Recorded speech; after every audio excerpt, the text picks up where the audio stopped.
Hi guys, I know this last session was meant to start at 12:30, and I'm generally I tend to ramble and get ahead of myself and talk on for a long time, so I'll try to keep this very short. I know you've all got afternoon schedules, I'm sure that you're all keen to get to as well. So really today what I wanted to chat to you about, and I think it follows on nicely from what we were just listening to there from Rajat, is he was talking about the data requirements in supply chain and how data can move the needle. And building on that, it's really about what you do with the data. Collecting the data is the first step, but it's what you do with that data and the value you're able to extricate from that data that enables you to really move forward. So today I'm going to talk to you about how to mature analytics from really simple static reporting through to machine learning, AI, which I know is a buzzword that everyone's keen to get to. So, yeah. So it really is a journey. You can't.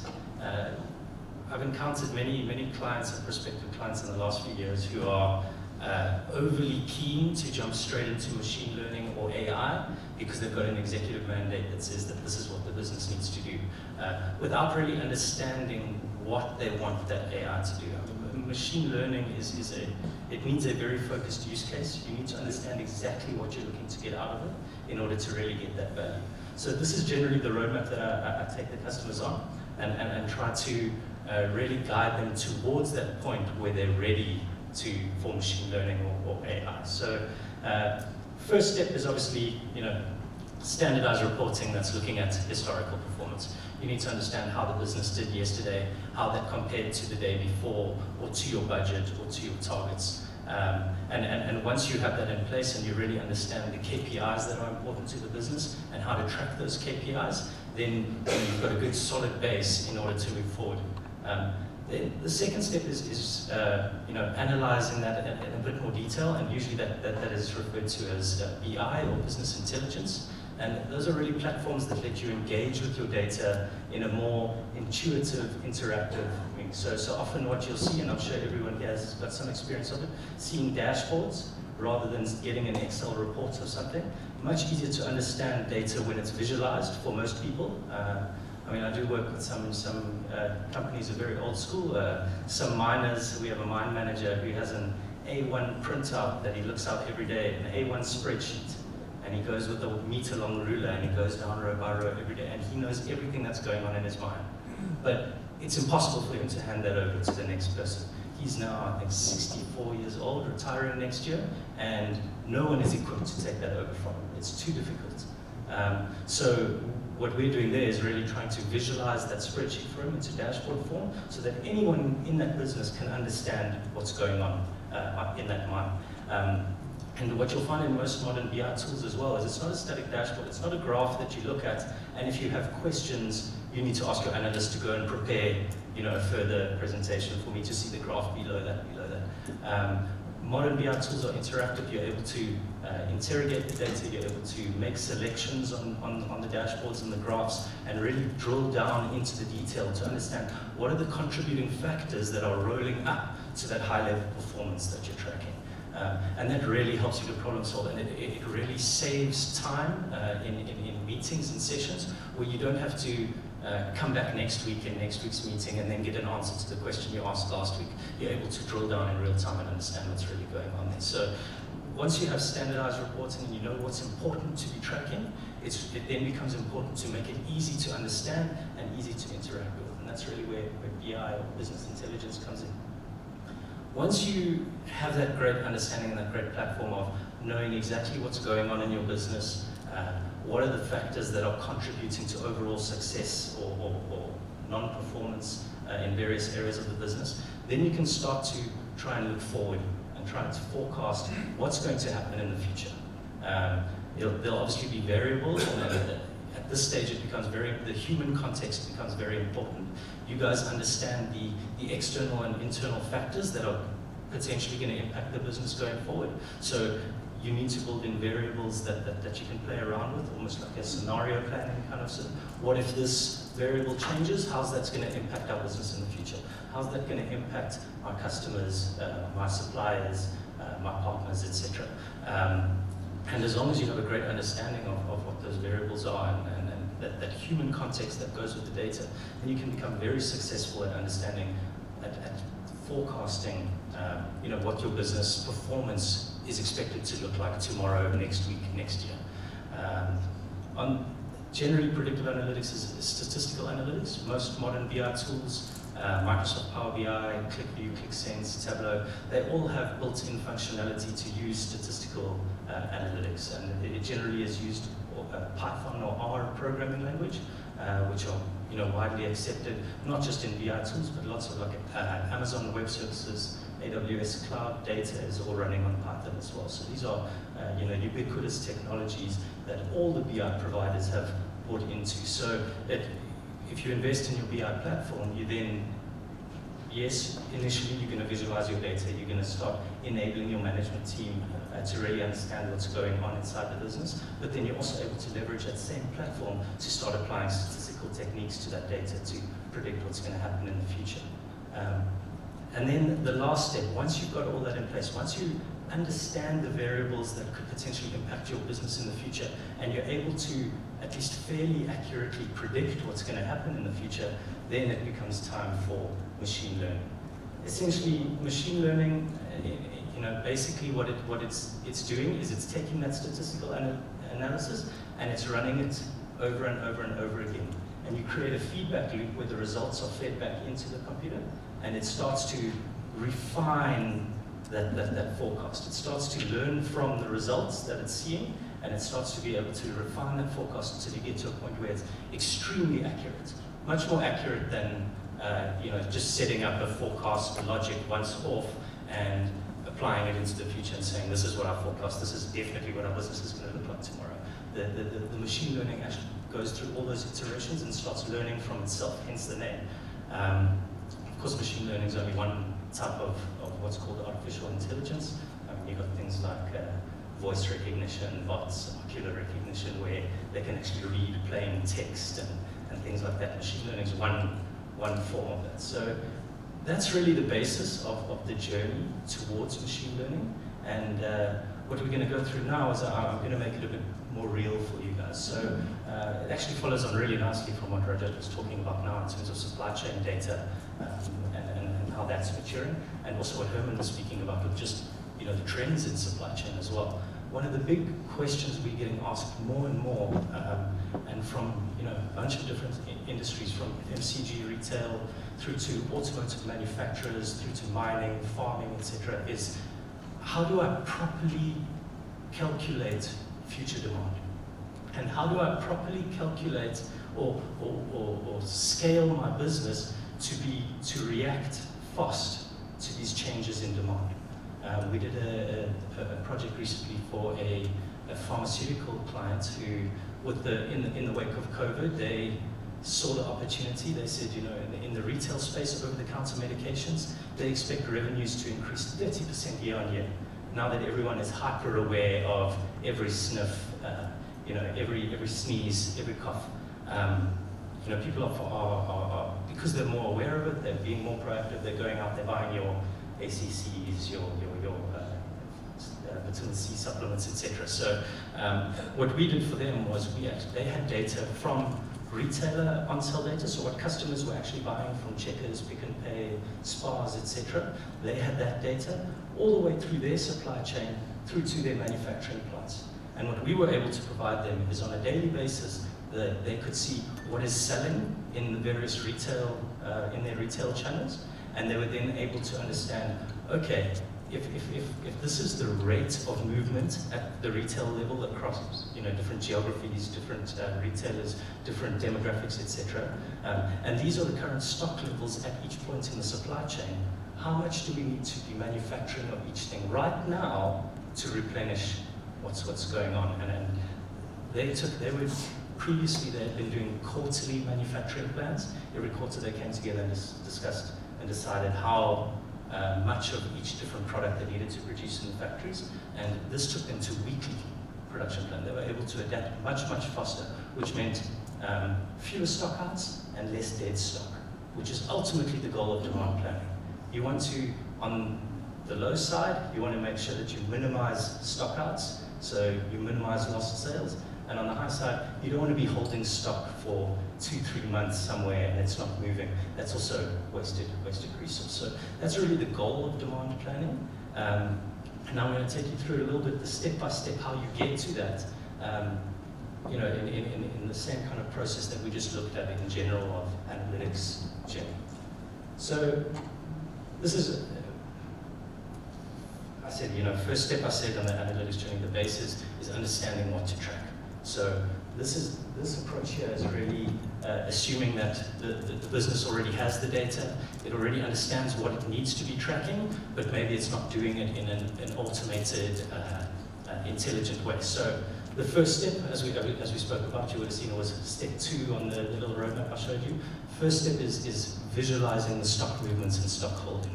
Make it really easy to see where stock is and how fast it's moving through each of those locations in the supply chain. Once you have that visualization, then you can start to calculate what those run rates are, how many days or weeks of cover do we have at each point in the supply chain, when are we expected to run out of stock, so what should we be doing about that as well. And then also generating, if you know your run rates, you can generate what is tomorrow's stock level going to look like based on today's run rates. If people keep purchasing the way they're purchasing today, how much stock will I have in my supply chain tomorrow? Then it really starts to get to a point where you start refining it and making it more sophisticated, and that's where you start looking at the delivery lead times. So you're not only looking at stock on hand, you're looking at stock on order as well. When's that expected to land? What impact is that going to have on my stock on hand forecast in a month's time, in 2 months' time? And then you want to make it real for your business. So once you have all that in place, then you want to be able to say on an operational level, what should each person be doing each day? If we know we're going to run out of stock item A in 3 weeks' time, and it takes 3 weeks for an order to arrive of that stock item, who needs to place that order today? And sending that information to them to say, these 5 stock items, you need to place orders of these quantities today. And really making it very, very easy for the operational side of the business to know exactly what they need to be doing every single day in order to feed the overall business plan. And then finally at the end, you start applying the statistical techniques to it to really start refining that forecast and getting it more and more and more accurate. And again, you know, generally you set, like I say, you set a lower limit and an upper limit of acceptable deviation, and you want to be somewhere in the middle of that. On the lower limit, stockouts. What? Because there's a risk, I mean, you can never get stock perfect. There's always a risk of either overstocking or understocking. So you want to understand exactly what that risk is, and for each stock item, which is I guess the greatest sin, is running out of stock worse for the business than holding too much stock for too long. And that's different for different items, and we'll get to that a bit. So a little bit of detail, I mean, visualizing stock holdings and stock movements, fairly straightforward.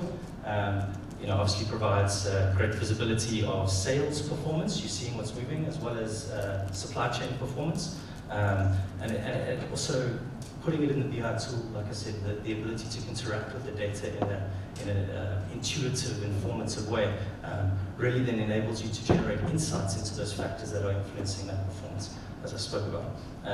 It's really not a difficult piece of work, visualizing this data, and that's why, you know, we generally say it's the first step, because then it enables you to build on from there.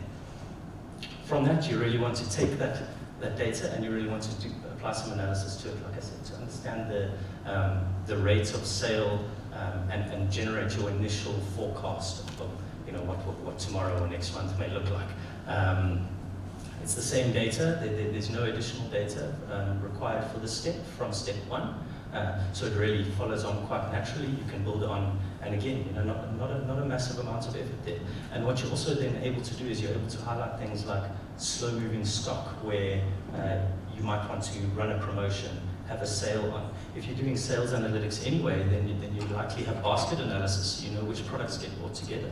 So if you do have slow-moving stock, pair it with something that people tend to buy with it, and make a promo deal to help move it. Then you're really giving you're really understanding what is your problem stock areas, and then your sales and marketing team can obviously come up with ideas of what's the best way to move that. How can we get some margin for it while still getting rid of the stock? Obviously, in some cases, you'll take a negative margin, strategically or tactically. Then again, you want to understand the stock that's coming in. So either from your manufacturing process or from your suppliers, you want to understand how much stock have I currently got on order, where is that stock sitting, when is it expected to land, so that you can then factor it into your forecast. If you have a stock out today, you run out of stock and you're expected to sell 100 units next week, and you have 100 units on the water that are going to arrive maybe the end of this week, you wouldn't go place another order right now, because you want to factor in that stock on order as well. And this is a step that a lot of people leave out, which baffles me. You've already paid for it, it's already coming, and often it's just communication between people to say, no, look, that stock's already on order, we don't need to order more. I know it says we're out of stock, don't panic, it's coming. So by adding this piece on, you really get that holistic view across not only your supply chain, but your supplier's supply chain as well. And then, like I said, making it real for people, translating the analytics outcomes or results into real-world actions that people on the ground need to do. Again, this is a step. So often with analytics and business intelligence, it stays in the realm of the management team and the executive team, and the guys on the ground don't really get that much benefit out of it, aside from being told by their managers, these are where our problems lie, these are the things we need to sort out. By increasing visibility of this, and you can obviously choose to see to what degree you want to make this transparent to all areas of the business, but by increasing visibility of stock performance, you actually enable your operations team to manage themselves a lot better. And particularly if you can prompt them and say, this is your to-do list for today. You need to order these 5 items, you may need to cancel that one order, you may need to negotiate a better price with supplier X because supplier Y has discounted these products for us over the last 6 months, so maybe we should change who we order in from, these kinds of things as well. And this is really the point as well, where we can start to understand how much are stock outs and overstocking costing you. What's the impact really in commercial terms on the business of running out of stock for one day, or of holding stock for a month longer than you needed to?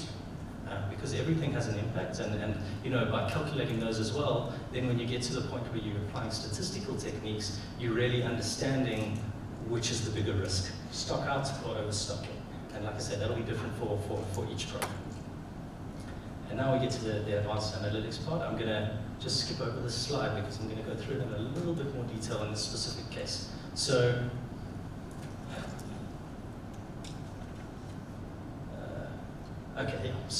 So we've got our existing analysis. So this was one of my data scientists prepared this. We were talking to an automotive OEM manufacturer about aftermarket parts supply. So you'll see there were a couple of references to vehicles or parts in here as well. So we spoke about the existing, getting to the point where you understand exactly where your stock is, what stock is at risk of stock outs, what stock is currently you're holding too much stock of. You're already passing that down onto the operational teams to say this is what you should be doing on a day-by-day basis to really manage these, let's call them deviations from the forecast. The next part is to start applying these statistical models. So again, you'll probably get someone cleverer than me or you. Generally, the best people surround themselves with people who are smarter than them, so I've got no problem admitting that the people who work for me are definitely smarter than me when it comes to this stuff. They will know which algorithms to use, what is most applicable for the specific use case, and they will talk to you about the ranges of the upper and lower limits, and what kind of deviation are you willing to accept in the short term at least. You then take that, you go through with business, you show them the initial results, you start to get more context from the business. Like I said, when you're applying these statistical models, there are many variables that are not in your data. That you know if a supplier is about to go out of business and you're going to need to find another supplier, or you know if a certain retailer has just signed a supply contract with your competitor for a certain product, so you're likely not going to be pushing those kind of volumes into that retailer next year. You know those kind of things that the data doesn't necessarily know. So putting those variables in, forming consensus with the business to say, these are the variables that are going to impact our forecast, and this is how we expect those variables to change in the short, medium, long term. And then you really let it loose and let it generate your demand plan. If you look here, so each of those dots is a different stock item, a unique SKU. On the x-axis at the bottom, you can see the total units that were sold in the year of each stock item. And on the y-axis, vertical, you can see sales frequency. So how many different purchases were made to move that number of units. Once you have this view, then you can really start to segment the products to say, on the bottom right, we've got our high volume, low frequency products. These are things that customers may only buy from us once or twice a year, but they're buying 100,000 units at a time. So those things are very, very difficult to manage demand for, because you may sit with 100,000 units in stock for 6 months until one of your customers comes in and says, okay, today's the day, I'll take those 100,000 units. And then on the other side, you might have low volume, high frequency things. For instance, a great example in the retail space is a loaf of bread. People buy a loaf of bread every day, every second day, they go buy one loaf of bread. You can't buy 10 loaves of bread at a time because it doesn't last that long. So this is a low volume, high frequency type product. And then obviously you've got the ones in the middle. You've got your medium volume, medium frequency, and you've got your low volume, low frequency as well. And I think you can see there's one or two up there that are currently not sitting in blocks, which you might call your high volume, high frequency. But for this case, there weren't enough in that segment for us to create segment plans. So once you've grouped your products into these different archetypes, let's say, then you really want to start understanding what are the actions we need to be taking, and what is the impact of either deviation from the forecast on the high end with overstocks or on the low end with stockouts. So if we're looking at let's start with the high volume, low frequency. So these are the products where someone might buy 100,000 units from you once or twice a year. For those, you need to forecast your demand, and you need to have an understanding of when it's coming in. You don't want to hold that stock for forever, but overstocking of those kind of products is less impactful than a stock out. If you only sell to one customer once a year, 100,000 units, and the day he comes to you, he or she comes to you, you don't have stock, you probably lose the customer forever. They probably go to your competitor who does have stock, and you never see them again. So in that particular segment, a stock out is far more harmful to your business than holding additional stock. So that would be the approach you take there. You would say, okay, look, on the lower limit, we've got no tolerance for deviation from the forecast. We've got no tolerance for that. We cannot afford a single stock out on that product, where we'd rather deviate to the high end and hold a little bit extra stock on that one. And then for the converse, if you're looking at the low volume, high frequency, things that people are purchasing every day, it's much easier to forecast demand. Demand for that is going to be less spiky, less seasonal. It's going to be a much more regular line. So much easier to forecast demand for those items. And in that case, overstocking becomes your main problem. If you are selling 10 units every single day of this product, chances are you're not going to have massive stockouts, because you're getting it in as fast as it's coming out, and it's a much shorter turnaround time on the overall supply chain for those types of products. So there your main concern is overstocking. I don't want to sit with dead stock, particularly for perishables, which I know obviously not a major concern for the impact business, but definitely a concern for your partners. So for perishables, you want to make sure that you're not overstocking. You've got exactly what you need, and if there's a stock out, it's probably not so serious as much as dead stock or wasted stock is. The customer's going to need it again tomorrow. They're going to go shop around tomorrow. You're going to be in the conversation again. So really, once you understand how things are moving and what your expected demand is, then you want to segment all your products into these various archetypes to say, what can we and can't we tolerate for each of these product groups? And over time then, either through your own efforts or through a machine learning process, you can then over time start to refine that forecast to where you get to a point where you've minimized stockouts and you've minimized overstock across the board, across all your products. That's at least in simple terms is how machine learning and how we apply these statistical analytics techniques to everyday analytical problems. I think in the past it was very much business people who were analyzing data and analyzing performance, whereas now it's definitely shifted. Business people like myself and you can only take it so far. We can only apply very simple logic to a problem to come to an answer. We can't apply, I can't tell you what Pareto analysis or any of these other statistical techniques actually do. I know sometimes which one to use in a certain use case, but there are people, data scientists and data engineers who really know this is, in this particular use case, this is why we need to use this statistical technique, because it has a 5% accuracy improvement versus just basic performance. And for businesses of your guys' scale and your partner's scale, even a 1% improvement in efficiency is millions of rand on the other side. So it really moves the needle for businesses, and the cost of implementing these kinds of systems is really affordable when you consider the potential benefits that the business can yield. And also the phased, almost modular approach of getting to this point means that you're realizing return on investment even from phase one. You don't have to wait to get to this point where you've got some fancy statistical techniques that a data scientist has put together for you before you start getting value. You'll get value from day one. If you can enable the whole business to have visibility of your stock levels and your run rates and how things are moving, you're already going to start receiving benefits. And that only takes a couple of weeks to really put into place. It's really cost effective, and you probably pay it off. That you probably get that return on investment within a couple of weeks after it going live. And then beyond that, you're using the returns to then pay for the next phase and pay for the next phase and pay for the next phase. So it's really nice. It's not like one of those capital intensive solutions like a new ERP system where you need to go spend 10 to 30 million rand up front, and only 2 years later when the project is complete you start getting the benefits from it. It's really not like that at all. You can use a minimal amount of capital budget for this, and then it starts paying for itself, and you can pay for the further phases through OpEx.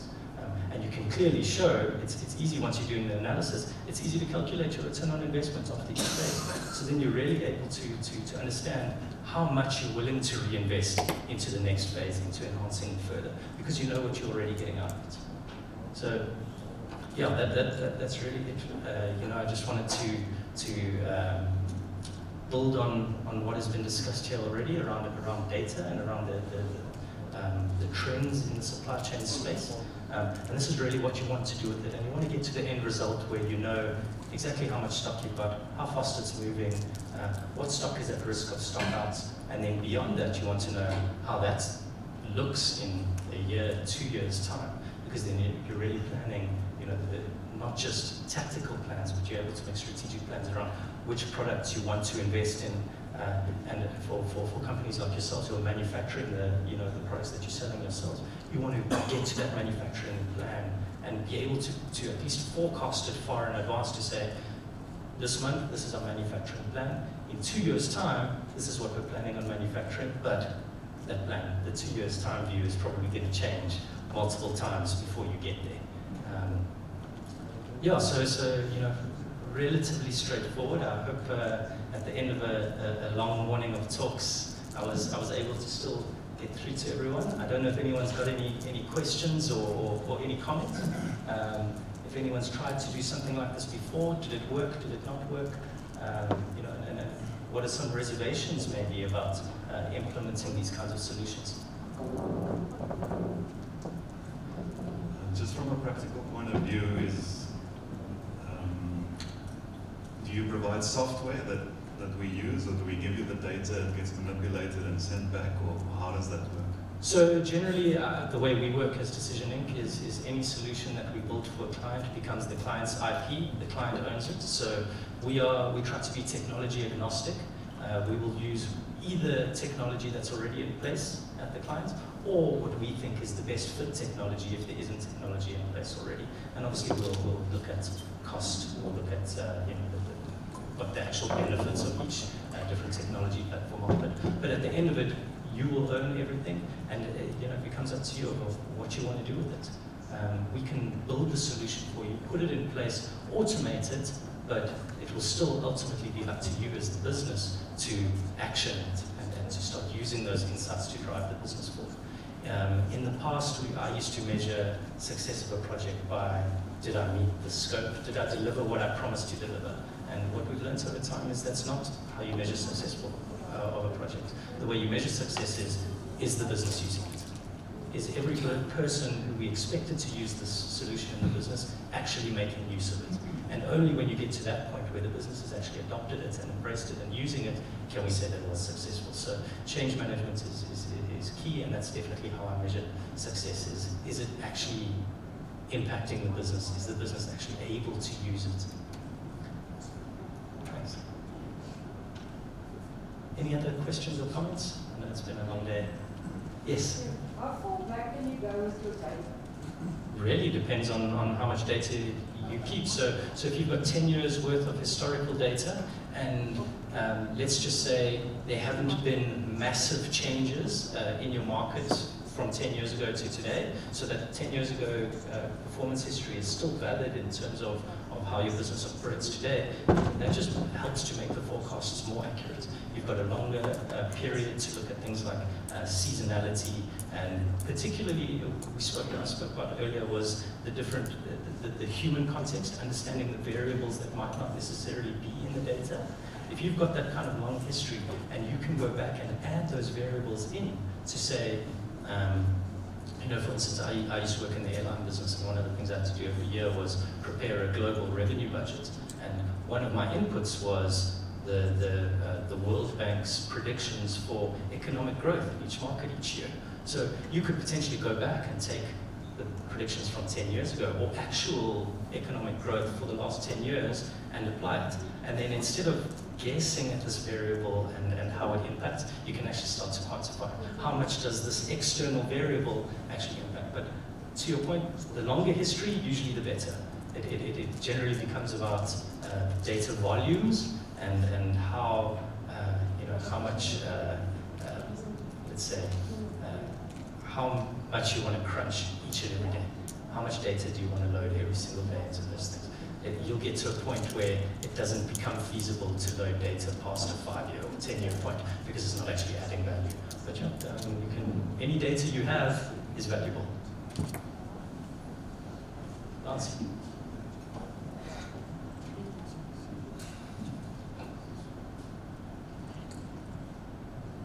So this is obviously, so your system can facilitate the analysis of data that is actually in your system already.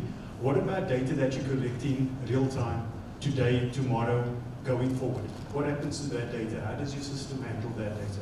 So generally, there's essentially two parts to any kind of data solution. There's the data management portion, which is collection and storage of data.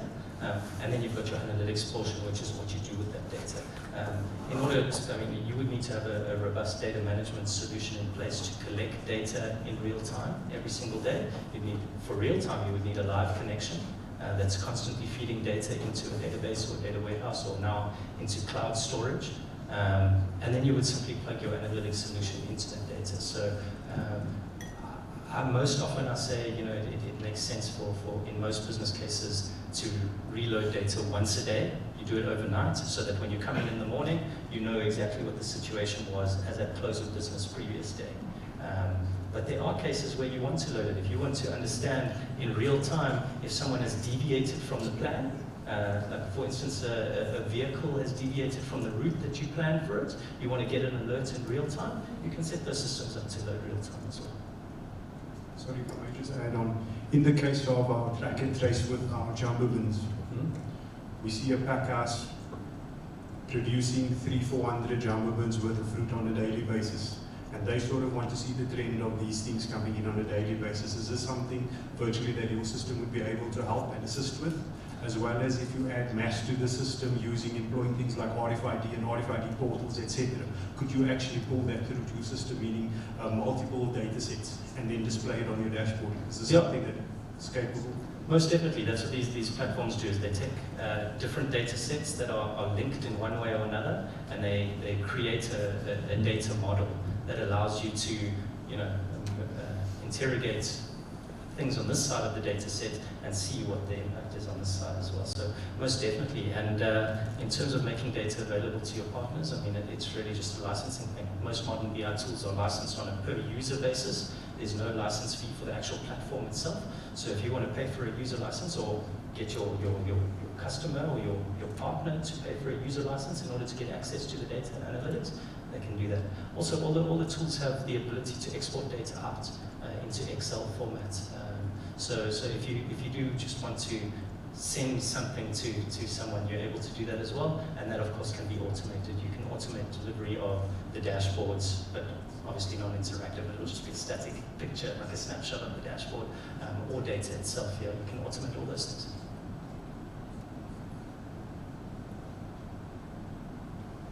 Perfect. Thank you, everyone.